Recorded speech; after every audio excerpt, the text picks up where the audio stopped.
अरबाज खान साहब, हमारा सेगमेंट है कैथारसिस।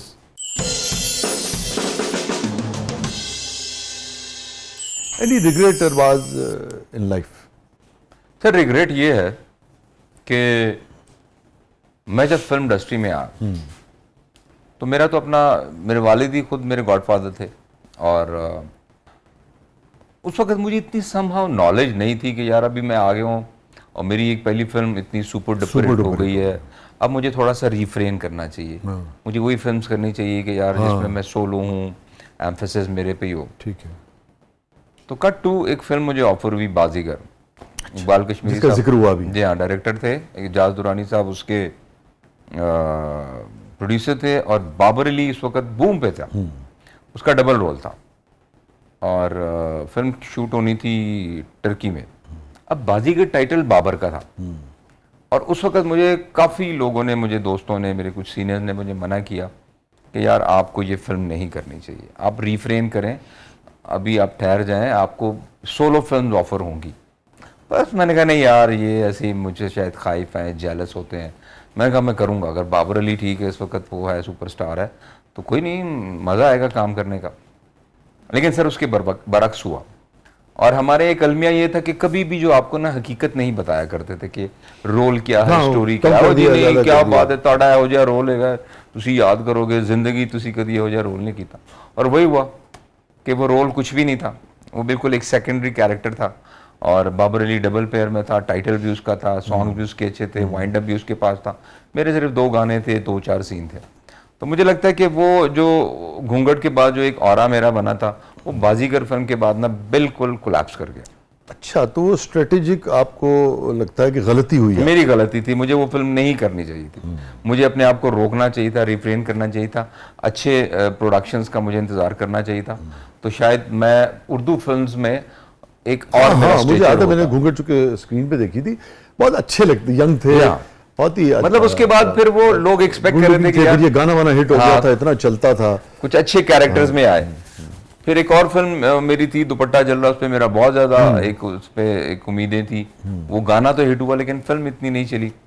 तो मुझे लगता है कि मेरे कुछ फैसले ऐसे थे कि जो मैं उस वक्त अगर ना करता, और मेरे वाले साहब ने भी मुझे नहीं मना किया, उनका नहीं अब ठीक है, अब तो तुमने कह दिया तो तुम्हें करना पड़ेगी, वो मेरे दोस्त हैं, ये है वो है, आप बैक ड्रॉप नहीं कर सकते। तो मुझे लगता है कि वो एक रिग्रेट था मेरा, है कि काश मैं वो फिल्म नहीं करता, अपना सस्टेन करता, तो आज उर्दू फिल्म में शायद मेरी पोजीशन कुछ और होती। Any guilt? सर वो अभी जो वो एक सवाल हुआ था और पब्लिक में भी सवाल हुआ था कि कभी दिल तोड़ा है, एक दिल मैंने तोड़ा था, एक दिल मैंने तोड़ा था। बड़ी अच्छी लड़की थी और बड़ी सिंसियर थी मेरे साथ, और होता है ना कभी कभी इंसान कुछ चीज़ों से दिल बर्दाश्ता होता है, तो वो ना चाहते हुए भी एक थोड़ा सा वेंडाटा उसके अंदर आ जाता है रिवेंज लेने के लिए। तो बंदा कहता है कि यार ठीक है, अच्छा ऐसा है तो ऐसे ही सही। तो वो एक लड़की थी, कराची से उसका ताल्लुक था, मैं नाम नहीं लूँगा, हमारी दोस्ती हुई और उसने मुझसे कहा कि देखो ये सिर्फ दोस्ती नहीं होगी, ये अगर तुमने मुझसे वो करनी है तो शादी करना पड़ेगी। मैंने कहा चलो ठीक है, हाँ मैं तुमसे शादी करूँगा। वो इन बिटवीन कुछ मामला जो मेरे बिगड़े थे वो ठीक हो गए, तो मैं उसमें से बैक ड्रॉ कर गया। मैं वहाँ से, मैंने उसको कहा कि नहीं मैं शादी नहीं कर सकता। तो लिटरली जब मेरी लास्ट मुलाकात हुई थी तो वो रो रही थी, वाकई रो रही थी, उसकी आंखों में आंसू थे, उसने कहा कि तुमने मेरा दिल तोड़ा। तो बाद में मुझे वाकई रियलाइज़ हुआ कि वाकई मैंने उसका दिल तोड़ा और उसके खमियाजा मैंने भुगता। और मैंने लिटरली फिर उसको दोबारा फ़ोन करके उससे माफ़ी मांगी कि प्लीज़ मुझे माफ़ कर देना। मैंने कहा अब क्या फ़ायदा, अब तो वक्त गुजर गया है। तो वो मुझे लगता है कि एक दिल मैंने तोड़ा और मैंने अल्लाह से भी बड़ी माफ़ी मांगी, लेकिन अल्लाह भी कहता है ना कि जिसका दिल तोड़ा है अगर वो तुम्हें माफ़ करेगा तो मैं तुम्हें माफ़ करूँगा। तो मैंने फिर पर्सनली उससे माफ़ी मांगी कि यार मुझे माफ़ कर दो। अगर आपको लगता है कि उस लड़की ने आपको माफ़ किया नहीं कर दिया था, लेकिन उसने कहा कि देखो बात यह कि जब वो एक वक्त था, वो जो एक जो घाव लगा वो तो वक्त के साथ भर गया ना, लेकिन मेरा दिल तुमने तोड़ा और मैं रोई और मुझे उसका बड़ा एहसास हुआ। और आपको लगता है कि उसके असरात पड़े आपकी ज़िंदगी पर? जी हाँ, बिल्कुल बाद में मेरा दिल टूटा। और उसकी वजह आप वो समझते हैं? बिल्कुल। और उसने मुझे कहा एक दफा कि देखना तुम्हारे साथ भी ऐसा होगा, और वो हुआ। तो होता है as you sow shall you reap. एक शूटिंग में कर रहा था फिल्म की, और इकबाल कश्मीरी साहब डायरेक्टर थे, तो वो बड़े गुस्से वाले थे। तो मैं कहीं स्टक हो गया किसी कोई जगह, कोई दोस्त यारों में था, तो शूटिंग पे मैं लेट पहुंचा। तो मैं लेट पहुंचा तो बड़े गुस्से वाले थे, क्या हुआ? मैंने ऐसे कह दिया, मैंने कहा यार वो मेरा भांजा साइकिल से गिरा है, उसका हाथ टूट गया, मैं उसको हॉस्पिटल लेकर गया था। तो चुप कर गए, अच्छा अच्छा चलो फिर ठीक है। आप यकीन करें दूसरे दिन वाकई मेरा भांजा साइकिल चला रहा था, वो गिरा, उसका हाथ टूटा। मैं जाके सर पकड़ के मैं बैठ गया, उसकी मैं अपनी बहन से माफ़ी मांगू, अपने बहनोई से, बच्चे से। मैंने कहा यार मैंने झूठ बोला था, मैंने झूठ बोला था कि इस तरह हुआ है और ऐसा हो गया।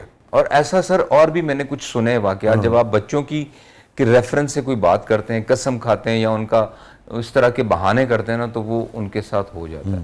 तो लिहाजा कभी इस तरह के झूठ नहीं बोलने चाहिए।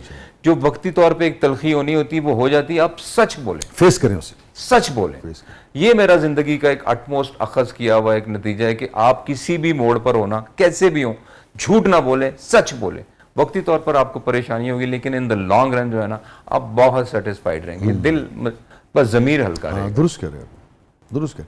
वो जो सच को, किसी भी गलती को, किसी भी मुश्किल को, किसी भी तलखी को फेस करना जो है ना, वो इतना अजियतनाक या मुश्किल नहीं होता जितना झूठ बोलने के बाद उसके कॉन्सिक्वेंसेस। और हमारे यहाँ तो रूटीन है सर आजकल, तो जाओ अल्लाह की कसम, मुझे फलां की कसम, मुझे मेरे बच्चों की कसम। यार ये कसम बहुत बड़े माने रखती है। कसम जो है ना, अब मैंने जिंदगी में कसम कभी खाता ही नहीं। अब अव्वल तो मैं झूठ बोलता ही नहीं। अगर कोई मुझे कहे कसम खाओ, मैंने कहा भाई मैं बोल रहा हूँ, आपने यकीन करना है करें, नहीं करना तो आप ना करें, मैं कसम नहीं खाऊंगा।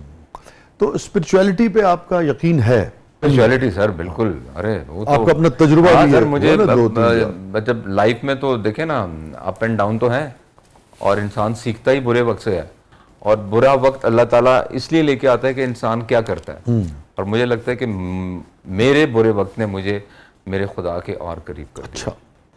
अमूमन लोग कहते हैं यार अच्छा मैंने ये सिगरेट नोशी शुरू कर दी, मैं ड्रग्स की तरफ चला गया, मैं बड़ा परेशान था, मेरा दिल टूटा, मैं टेंशन में था। अब मैं पूछता हूँ क्या ऐसा करने से आपकी वो टेंशन खत्म हुई? कहते हैं नहीं यार। तो मैंने कहा फिर आपने गलत किया ना। आप जब भी परेशान हो, आप जब भी एक किसी भी उसमें एक पोजीशन में हो, स्टेचर में हो, सिर्फ अपने अल्लाह से बात करें सर। और एक टाइम आता है कि वो एक ऐसी वाइब्स आती हैं कि आपको लगता है कि आपकी बात सुनी जा रही है और जवाब आ रहा है।